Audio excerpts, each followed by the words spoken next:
Chennai Thyagaraya Nagar Kumaran silks ஜவுளி கடையில் கடந்த பிப்ரவரி மாதம் 9 லட்சம் ரூபாய் கொள்ளையடிக்கப்பட்ட வழக்கில் உத்தரப்பிரதேசத்தை சேர்ந்த கொள்ளையனை தனிப்படை போலீசார் கைது செய்து விசாரணை மேற்கொண்டுள்ளனர்.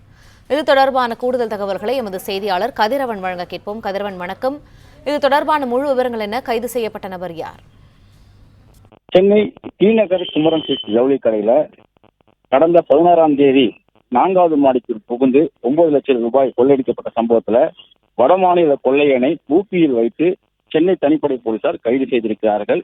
கைது செய்யப்பட்ட கொள்ளையனை தற்போது ரகசிய இடத்தில் வைத்து விசாரணைகளை மேற்கொண்டு வருகிறார்கள். கடந்த பிப்ரவரி மாதம் குமரன் சில்க்ஸ் ஜவுளி கடையின் 4வது மாடியில் ஏசி வெண்டிலேட்டர் வழியாக உள்ளே புகுந்து மேற்கூரையை உடைத்து உள்ளே கல்லாப்பட்டியில் இருந்த பணம் 9 லட்சம் ரூபாய் கொள்ளையடித்து விட்டு மர்ம நபர்கள் தப்பி சென்றார்கள். இது தொடர்பாக கடை உரிமையாளர் கொடுத்த புகாரின் பேரில் மாம்பலம் போலீசார் விசாரணை மேற்கொண்டார்கள். குமரன் சில்க்ஸ் கடையில் சிசிடிவி காட்சிகள் அணைத்து வைக்கப்பட்ட நிலையில அருகில் உள்ள சிசிடிவி காட்சியின் அடிப்படையில் விசாரணை மேற்கொண்டு தற்போது கொள்ளையனை ஊபி மதுரா பகுதியில் வைத்து கைது செய்திருக்கிறார்கள். கைது செய்யப்பட்ட ஷியாம் சுந்தர் என்ற வடமாநில கொள்ளையனை ரகசிய இடத்தில் வைத்து விசாரணைகளை மேற்கொண்டு வருகிறார்கள். அவர் மீது கேரளா, வடமாநிலம் உள்ளிட்ட பகுதிகளில் இதே போன்ற கொள்ளை வழக்குகளும் அதேபோல போதைப் பொருள் விற்பனை வழக்குகளும் அவன் மீது இருப்பதாகவும் தெரிய வந்திருக்கிறது.